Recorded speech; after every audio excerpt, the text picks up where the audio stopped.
Hello বন্ধুরা, দেখো আলু এবং ঝিঙে দিয়ে জাপানি পুঁটি মাছের ঝোল করব।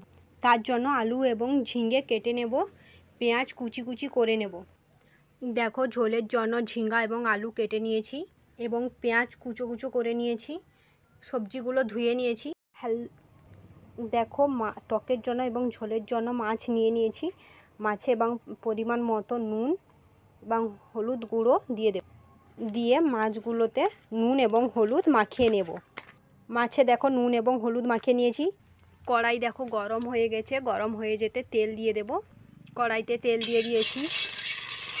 এবার এক এক করে সব মাছ দিয়ে দেব।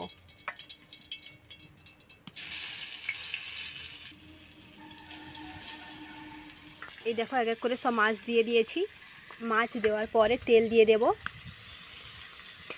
তেল দিয়ে দিলাম। এবার দেখো মাছগুলো এক করে উল্টে নেব। মাছগুলো দেখো এক এক করে উল্টে নিয়েছি। মাছগুলো দেখো সুন্দর হয়ে ভাজা হয়ে গেছে। এবার তুলে নেব। মাছগুলো দেখো ভালো করে ভাজা হয়ে গেছে।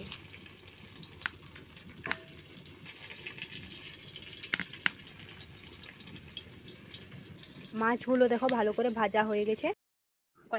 কড়াইতে তেল দিয়ে দিয়েছি, সবজিগুলো দিয়ে দিয়েছি, নুন এবং হলুদ দিয়ে সবজিগুলো ভালো করে ভেজে নেব।